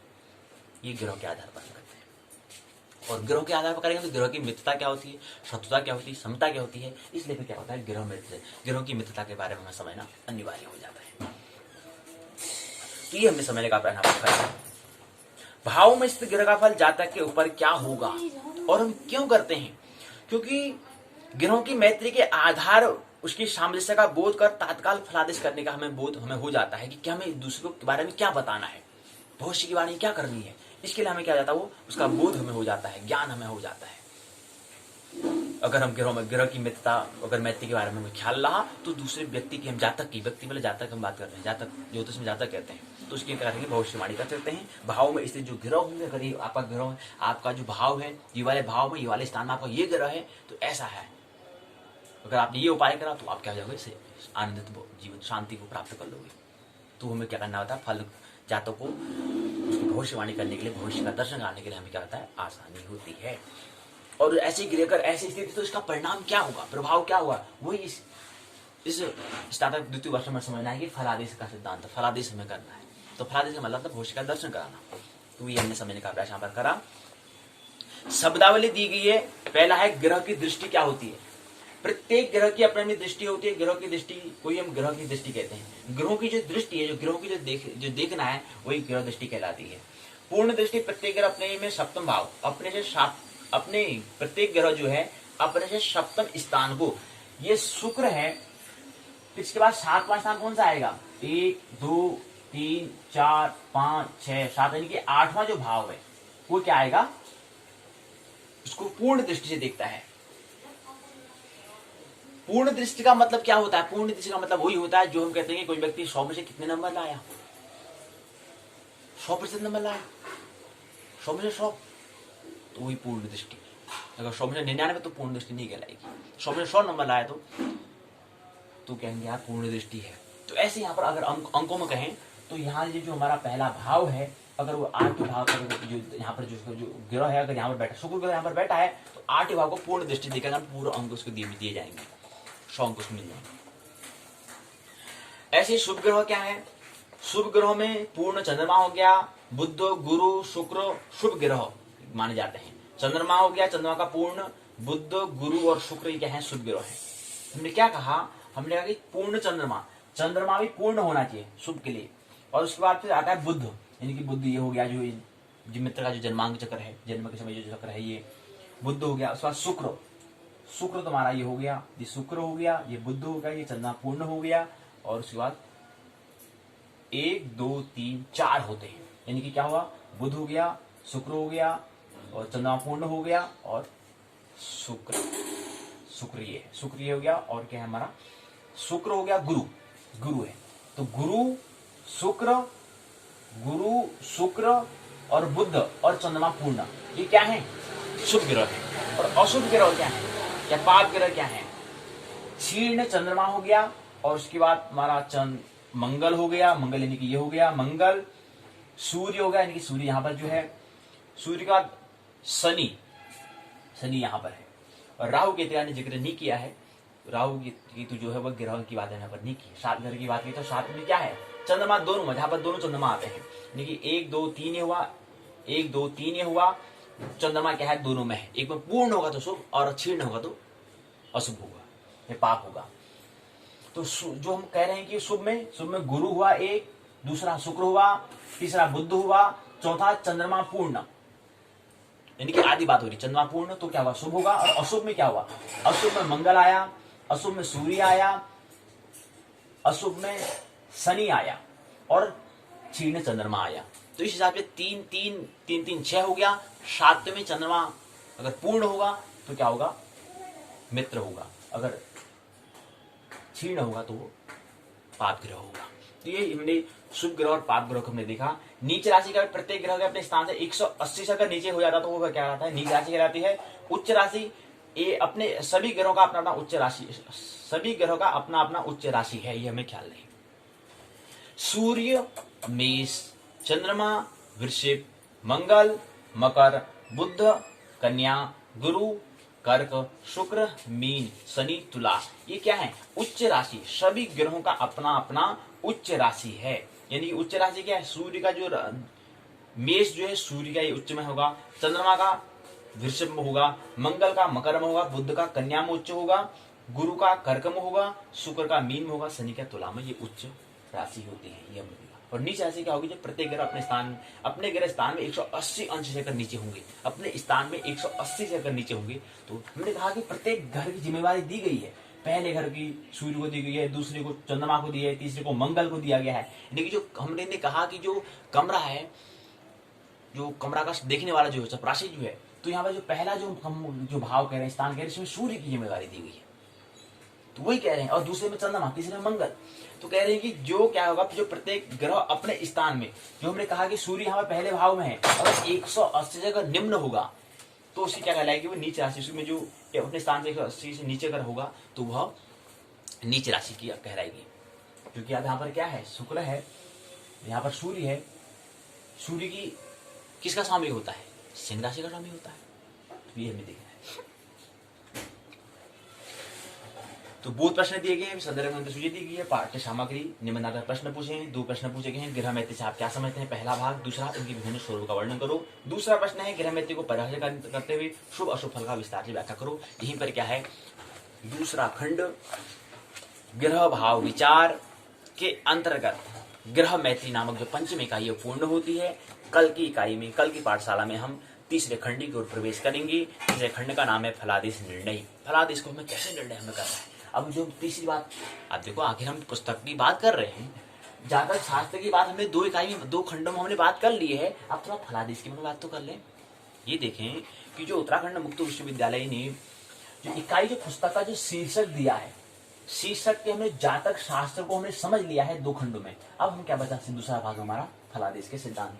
तो फलादेश कैसे किया जाता है, ये हम तीसरी इकाई में समझेंगे, और फिर तीसरे खंड में समझेंगे फलादेश का निर्णय कैसे करना है, और उसका परिणाम क्या होता है, दशाफल का पर विचार हम चौथे खंड में करेंगे। 4 खंड दिए गए हैं, और 4 खंड के हिसाब से क्या, इसमें पहले में 4 6 4 10 20 इकाई यहाँ पर दी गई है। इस हिसाब से 20 इकाई को क्या करा है, 4 खंडों में रखा है। तो आधी बात तो हो चुकी है, ज्यादा शास्त्र को हमने समझ लिया, जो शीर्षक दिया है। अब आधी पुस्तक हो चुकी है, आधी और शेष रह गई है, उसको हम देखेंगे कल की। तीसरे खंड देखते हैं। तीसरे खंड में फलादेश का निर्णय। तो पहले इकाई में पंचांग फल को हम देखेंगे। पंचांग किससे कहते हैं, उसका फल क्या होगा, उसका परिणाम क्या होगा, और दूसरे में भाव स्थित ग्रह फल, भाव में जो स्थित जो मौजूद जो ग्रह हैं उनका परिणाम क्या होगा, ये हम कल की पाठशाला में यानी कि 7 तारीख को देखेंगे, 7 जनवरी 2021 को देखेंगे। तो पाठशाला के जो भाग दूसरा है उसको विराम देते हैं, पाठशाला के पहले भाग में आइए प्रवेश करें। पहले भाग में कल हमने समझने का प्रयास किया, हम बात कर रहे थे, हमने कहा कि स्नातक प्रथम वर्ष में क्या है। स्नातक प्रथम वर्ष में हमने देखा कि 2 हमारे पुस्तक हमारे पास है। पहले प्रश्न पत्र का नाम था, यानी कि जो पहले एक प्रश्न जो है, हमने हमारे पास 3 विषय दिए गए। फिलहाल हम अभी 3 विषयों की बात कर रहे हैं। पहला विषय ज्योतिष, दूसरा विषय संस्कृत साहित्य, तीसरा विषय मनोविज्ञान। हम 3 विषय की बात कर रहे हैं और उत्तराखंड मुक्त विश्वविद्यालय ने एक विषय को 2 भाग उसके करे हैं। और हमने यहाँ पर ज्योतिष पाठ के हम 6ठे दिवस में प्रवेश कर रहे हैं। तो 6ठे दिन में भी आज हम आकाश गंगा निहारिका यानी कि जो स्नातक प्रथम वर्ष में जो ज्योतिष का जो पहला प्रश्न पत्र था, पुस्तक का नाम था ब्रह्मांड एवं काल। तो ब्रह्मांड एवं काल जो स्नातक प्रथम वर्ष में जो ज्योतिष विषय का जो पहला प्रश्न पत्र है उस पर हम बात कर रहे हैं। उसके हम पहले इकाई पर हम बात कर रहे हैं। आज पहले इकाई पर ही बात को पूर्ण कर देंगे। और पहले इकाई का नाम था आकाश गंगा और निहारिका। आकाश गंगा किसे कहते हैं, निहारिका किसे कहते हैं, पिछले हम 4-5 दिन समझने का प्रयास कर रहे हैं। किसे कहते हैं आकाश गंगा, और आकाश गंगा में आज थोड़ा मिल्की वे को हम समझने का प्रयास करें। आइए थोड़ा आज मिल्की वे को समझ लें कि मिल्की वे है क्या। मिल्की वे या जिसको हम मिल्की वे गैलेक्सी जिसे हम कहें, इसका नाम दिया है या मंदाकिनी चीर दुग्ध मेघ लाया, जो हम नाम देते हैं उसको हम देखने का प्रयास आइए करें। तो उससे पहले हमने कहा कि क्या होता है ये आकाश गंगा। कल इससे पहले हमने देखा था कि आकाश गंगा जो रखा है उसका रखने का एक ही उद्देश्य है कि जो अंतरिक्ष में, जो आसमान में, शून्य में, अधर में जो स्थित खगोलीय पिंड में भी वो ऐसे खगोलीय पिंड जो जिनके पास क्या हो, ईंधन हो, जिनके पास स्वप्रकाश हो, जिनके पास प्रकाश, उसके बाद जो प्रकाशमान हो, जिसको हम तारा कहें, स्टार कहें, सूर्य कहें, बात एक ही है। उनके समूह से जो नदी रूप जो बनता है, गंगा जैसा बनती है। गंगा हम उद्देश्य गंगा का जिक्र इसलिए कर रहे हैं क्योंकि गंगा नदी जैसी बनती है। तो ऐसे आसमान में भी क्या है, नदी जैसी हमें दिखाई पड़ती है, प्रकाश के उजाले के, हमें उस उजाले को भी आधार पर हमने उसको आकाश गंगा कहा। लेकिन आकाश गंगा कहा, नर्मदा नदी हमने कहा, नर्मदा नदी कहते हैं, नर्मदा नदी कह रहे हैं, तो ऐसी आकाश गंगा हम कह रहे हैं। इनकी आकाश में, अंतरिक्ष में प्रकाशों के जो नदी है उसको हम कहते हैं आकाश गंगा। जो उनका जो प्रकाशमान जो पुंजों का जो बहना, प्रकाशमय जो दृश्य जो होना, प्रकाशमय जो दृश्य में जो दिखाई देना, जिसका हम दर्शन करते हैं, उसको हम आकाश गंगा कहते हैं। उस आकाश गंगा के अंतर्गत हम मिल्की वे जो हमारी है, जो हमारी मंदाकिनी है, जो हमारी दुग्ध मेखला है, उसको समझने का प्रयास करें। अद्भुत है। इंफॉर्मेशन जानकारी 15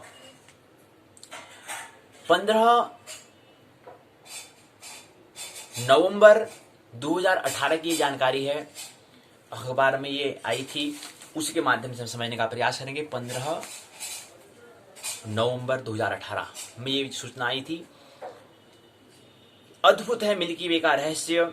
हमारी आकाश गंगा, हमने कहा कि आकाश गंगा का उम्र कितनी होगी, तो हमारी आकाश गंगा की जो अनुमानित आयु जो है 13 अरब 20 करोड़। कल हमने एक बात कहा था, तो हम समझ लें, कल हमने एक बात कही कि हम जब यहाँ पर जो मित्र ने जो लिखा है, एक तरीका हमें होता है कि हम जो अंकों को लिखते हैं, उनका लिखने का तरीका हमें ख्याल रहे। जैसे अगर हमने यहाँ पर हमने कहा कि ज्योतिष पाठ की आज 6वीं पाठशाला है, अगर मैं यहाँ पर इसको 0 को हटा दूं तो उसका परिणाम क्या होगा? अभी तो कुछ परिणाम होने वाला नहीं है। लेकिन अगर जहां पर संख्याएं अगर बहुत ज्यादा हो जाएंगी, लाखों में, अरब में, खरब में अगर हो जाएंगी तो क्या दिक्कत आती है? ऐसे तो कोई दिक्कत नहीं आ रही, चल जाएगा काम चल जाता है। लेकिन जब हम इसको आगे ज्योतिष में गणना करेंगे तो वहां पर अगर हमें जीरो नहीं लगाएंगे तो बहुत बड़ा परिणाम होता है। जो हमने समझने का प्रयास कल समझा था कि जैसे यहाँ पर 13.2 लिखा है, अगर मैं इसको 13.2 लिखता हूं और मैं 13.02 लिखता हूं तो दोनों में क्या फर्क है, क्या अंतर है, क्या भेद है, क्या डिफरेंस है?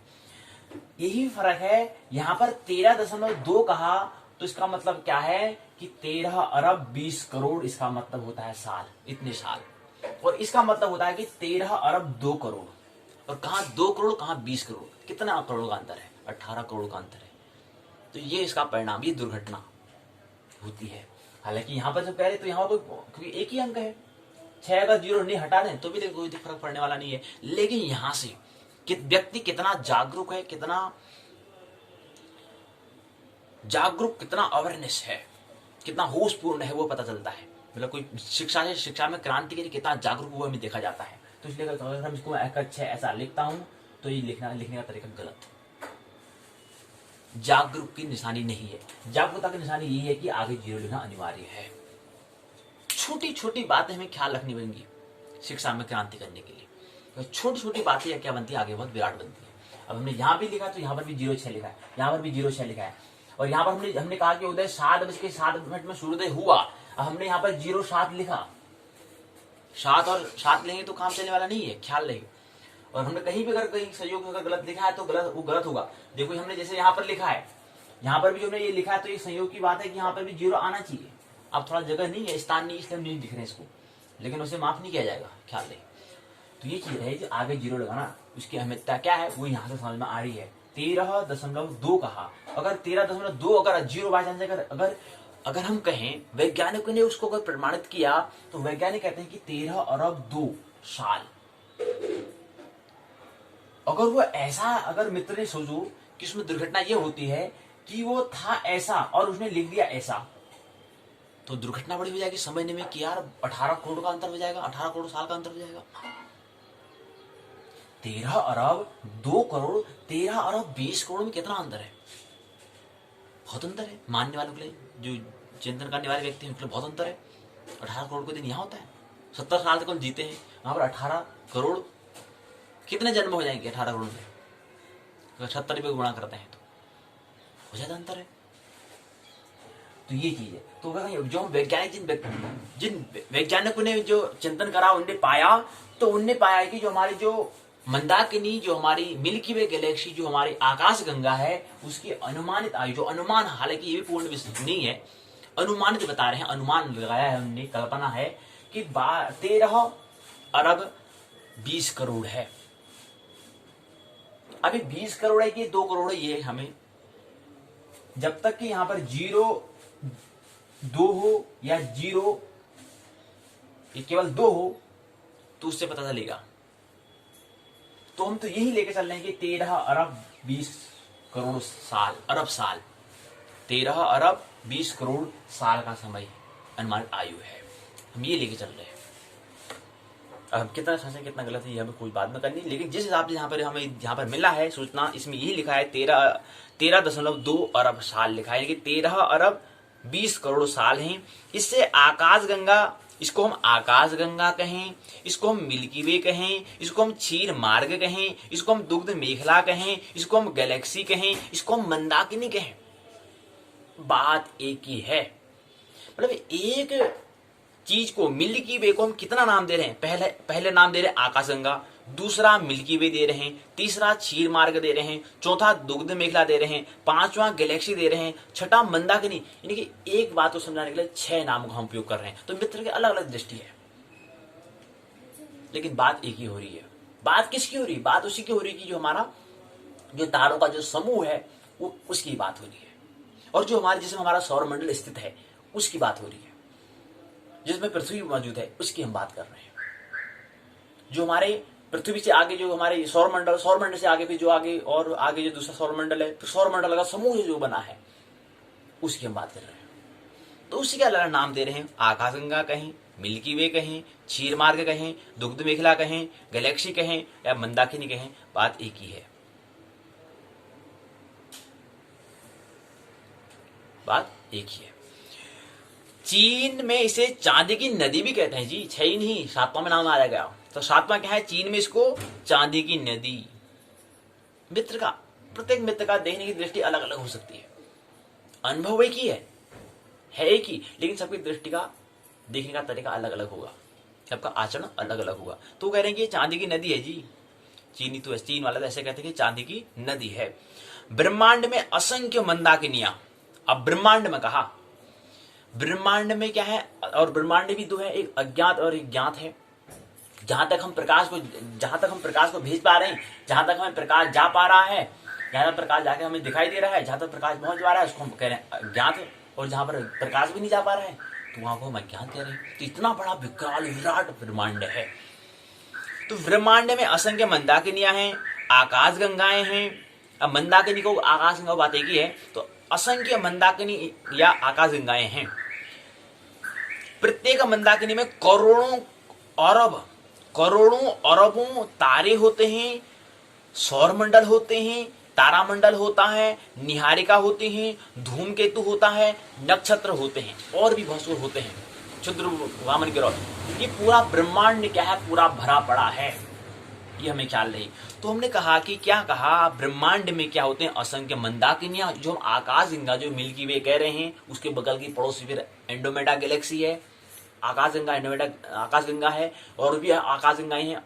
तो कितने ब्रह्मांड में क्या क्या चीज होता है? ब्रह्मांड में असंख्य, जिसकी हम संख्या नहीं कर सकते, और मैंने नहीं संख्या में जिसकी गणना, ऐसे मंदाकिनियां होते हैं, ऐसी आकाश गंगाएं होती हैं, अर्थात आकाश गंगाएं होती हैं। और प्रत्येक मंदाकिनियों में क्या होता है? और इतनी मतलब असंख्य तो मंदाकिनियां हैं, आकाश गंगाएं हैं, जिसमें एक मंदाकिनी, एक आकाश गंगा, एक दुग्ध मेखला, एक क्षीरमार्ग, एक मिल्की वे, एक चांदी की नदी रूपी कौन है? हमारे एक मिल्की वे भी है, एक ही गैलेक्सी जिसकी हम बात कर रहे हैं वो भी है। और प्रत्येक मंदाकिनी में, यानी हम आकाश करें, अब जो आकाश गंगा है उसके अंदर क्या है? प्रत्येक आकाश गंगा में जो मंदाकिनी है उसमें करोड़ों अरबों तारे होते हैं। किसके अंदर होते हैं? एक गैलेक्सी जो है उसके अंतर्गत क्या होते हैं? उसके अंदर क्या होते हैं? कहें कि कमरे हैं, कमरे में क्या क्या सामान रखा पड़ा है। ऐसे ही जो हम कह रहे हैं कि जो मिल्की वे जो गैलेक्सी है उसके अंतर्गत क्या आता है, उसके अंदर क्या रखा पड़ा है। बोले तो अगर इतने एरिया दें तो इस एरिया में क्या आएगा एरिया में? जैसे हमने कहा कि नक्षत्र है, उसको हम पूरे 12 भाग में बांटते हैं, तो पहले जो भाग में कितने तारे आते हैं, और उसके आधार पर हम मेष राशि उसको हम कहते हैं मेष राशि रूपी ढेर, अर्थात उसको मेष राशि कहते हैं। मेष रूपी ढेर को हम जो मेष रूपी ऐसे तारों का समूह जो मेष रूपी आकृति जिसकी बने, उसको हम मेष राशि कहते हैं। तो ऐसे हम 12 ढेर होते हैं, ऐसे 12 वो होते हैं। तो ऐसी ब्रह्मांड में कह रहे हैं कि जो आकाश गंगा है उसके अंतर्गत क्या होते हैं? करोड़ों अरबों तारे होते हैं, करोड़ों अरबों तारे। एक तारा सूर्य हमारे पास है, जो प्रतिदिन हमें क्या होता है? उदय और अस्त होता है। एक तारा ये है। ऐसे ही कितने तारे हैं? ऐसे ही अरबों खरबों क्या हैं? करोड़ों अरबों क्या हैं? तारे होते हैं, सौरमंडल होते हैं, तारामंडल होता है, निहारिकाएं होते हैं, धूमकेतु होते हैं, और नक्षत्र होते हैं, और भी क्षुद्र वामन ग्रह इत्यादि। ये एक आकाश गंगा के अंतर्गत होता है, एक मिल्की वे गैलेक्सी के अंदर। और ये मिल्की वे गैलेक्सी किससे बनता है? नेबुला से, निहारिकाओं से बनता है। तो हमारा जो प्रसंग जो आज 6ठी 8 साल हम लोग कह रहे हैं आकाश गंगा और निहारिका, उसमें यही समझने का हम प्रयास कर रहे हैं। और हमने कहा एक गैलेक्सी में ये चीज होता है। एक गैलेक्सी में क्या होता है? करोड़ों अरबों में तारे होते हैं, सौरमंडल होता है, तारामंडल होता है, निहारिका होती हैं, धूमकेतु होते हैं, नक्षत्र होते हैं, और भी क्षुद्र वामन ग्रह, ये आकाश गंगा के अंतर्गत होते हैं। और हमारी मंदाकिनी, हमारी जो आकाश गंगा है, इसके सबसे नजदीकी जो आकाश गंगा है, उस आकाश गंगा, उस मंदाकिनी का नाम है एंड्रोमेडा गैलेक्सी। उसका नाम रखा है एंड्रोमेडा गैलेक्सी। हमारी मंदाकिनी का आकार क्या है? सर्पिल आकार है, सर्पिल वलयाकार। तथा अभी तक ज्ञात मंदाकिनियों के आधार पर मंदाकिनियों को 3 भागों में बांटा। जितने आकार हम करेंगे, ब्रह्मांड में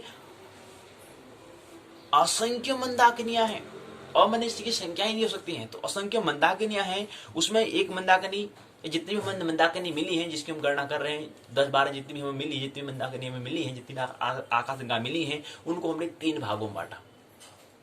3 भागों में उसके आकृति के अनुसार, उनके स्वरूप के आधार पर 3 वर्गों में बांटा।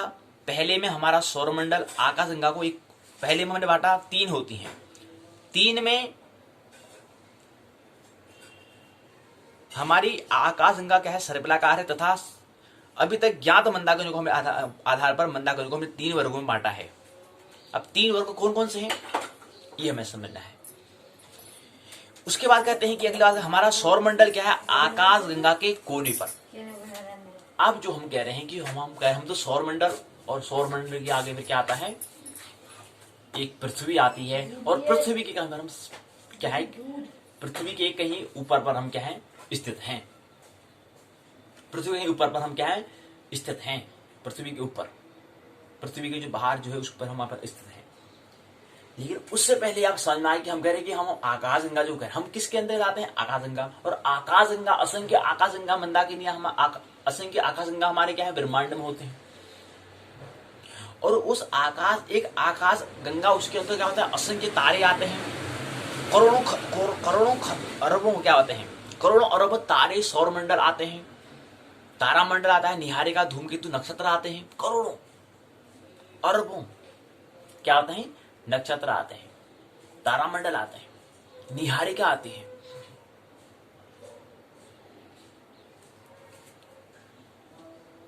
सौरमंडल आता है, सौरमंडल एक हमारा सौरमंडल यही नहीं, और भी सौरमंडल है।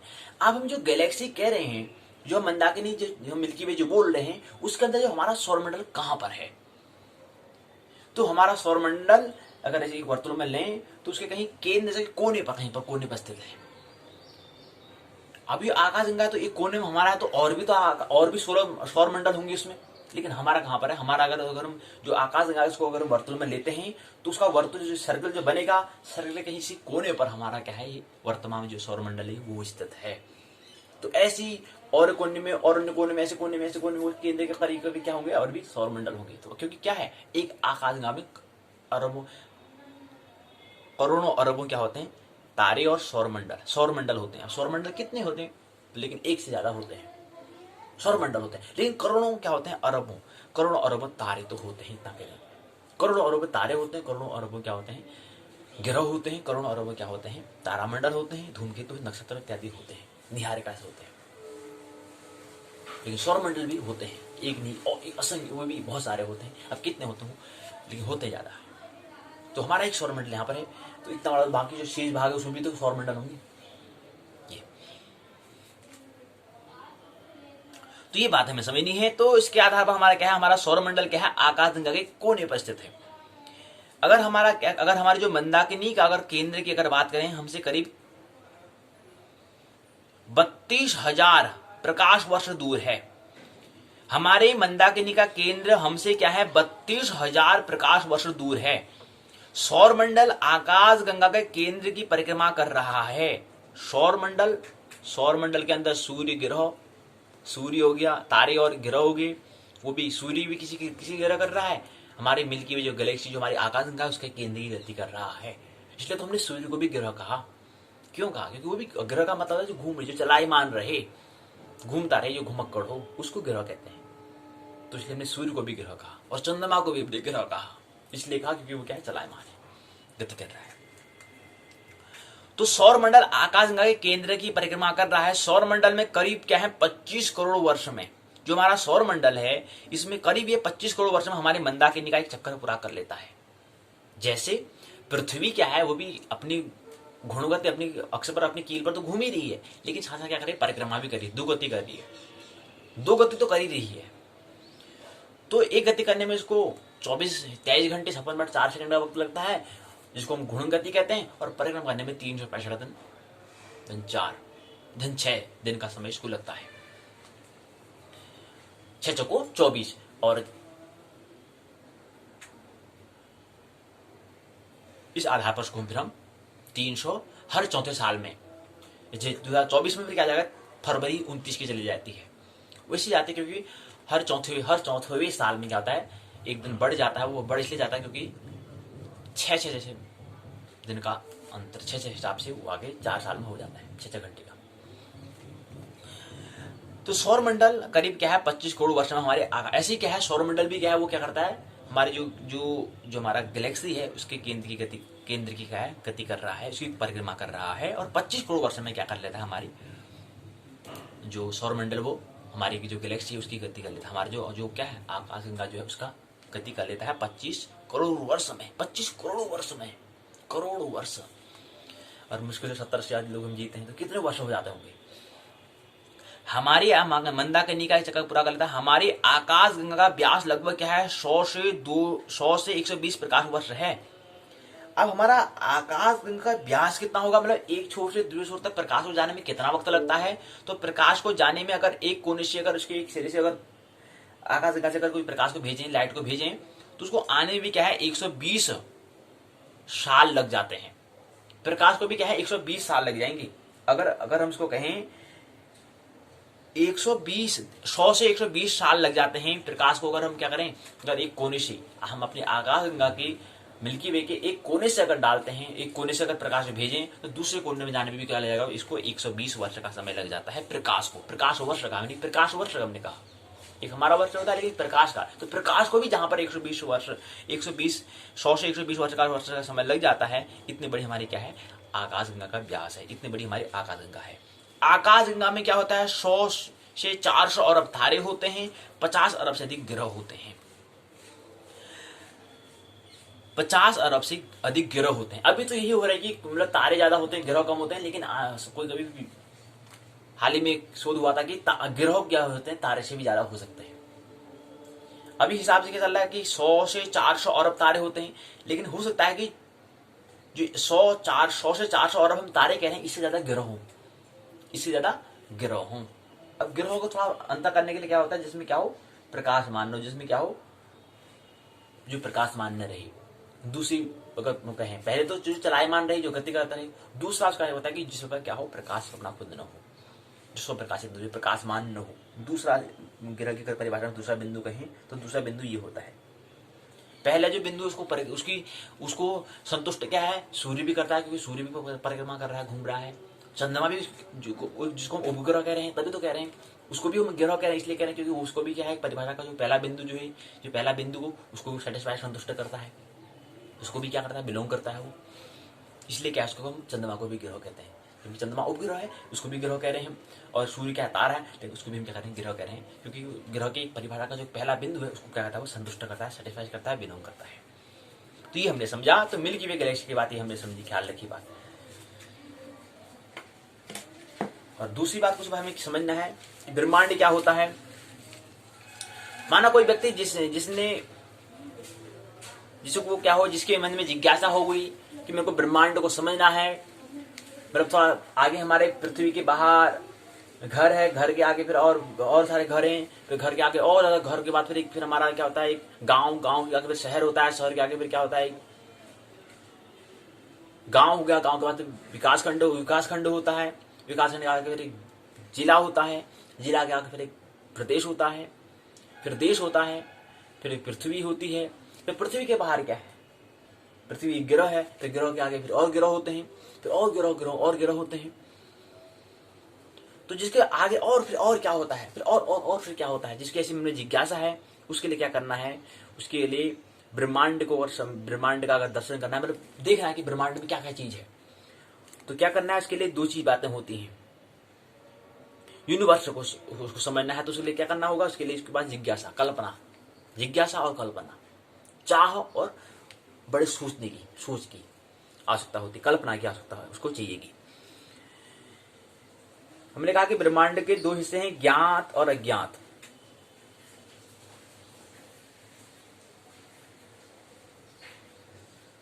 प्रकृतियां 8 प्रकृतियां, 16 विकार अर्थात 24 ब्रह्मांड कोश भीतर से 50 करोड़ योजन विस्तार वाला है, तथा इसके बाहर चारों ओर उत्तरोत्तर 10-10 गुने की क्या है 7 आवरण हैं। ब्रह्मांड अस्तित्वमान द्रव्य मैटर, ब्रह्मांड जिसे हम कह रहे हैं इसकी परिभाषा क्या होगी, यूनिवर्स की परिभाषा क्या होगी, इसकी परिभाषा होती है कि अस्तित्व में द्रव्य हो गया, मैटर हो गया, ऊर्जा एनर्जी हो गया, के सम्मिलित अर्थात मिश्रण रूप को हम यूनिवर्स कहते हैं, अर्थात ब्रह्मांड कहते हैं। अर्थात सूक्ष्मतम अणु से लेकर के महाकाय आकाश गंगाओं गैलेक्सियां तक के मिश्रण को सम्मिलित को हम क्या कहते हैं कि स्वरूप को हम यूनिवर्स हम कहते हैं। कहें कि ब्रह्म और अंड उसको हम कहें। अब ब्रह्म मतलब ऊर्जा, प्रकाश, और जैसे हम बल्ब की बात करें तो बल्ब एक तो हमारा क्या हो गया, बल्ब हो गया, और एक प्रकाश हो गया। तो प्रकाश और प्रकाश जो बल्ब है उनको जो पूरा जो बल्ब हमें देखा जा रहा है वो ब्रह्मांड है। अब उसमें क्या है, प्रकाश अलग है, बल्ब भी होना चाहिए और प्रकाश तो है ही, और बगैर बल्ब के क्या होगा, वो अस्तित्व में आएगा नहीं। तो जैसे हमारे पास बल्ब होता है, बिजली भी हमारे पास होती है, बटन करते हैं तो दोनों क्या होते हैं, जल जाता है। बल्ब था, प्रकाश ही पहले से था, बटन खोलने की आवश्यकता थी तो प्रकाश हो चुका है, प्रकाश प्रकाशमान हो गया। तो वैसे ब्रह्मांड में ब्रह्म और अंड होता है। अर्थात हमने कहा ब्रह्म और प्रकृति, मूल और प्रकृति। तो ब्रह्म को हम एनर्जी कहें, ऊर्जा कहें।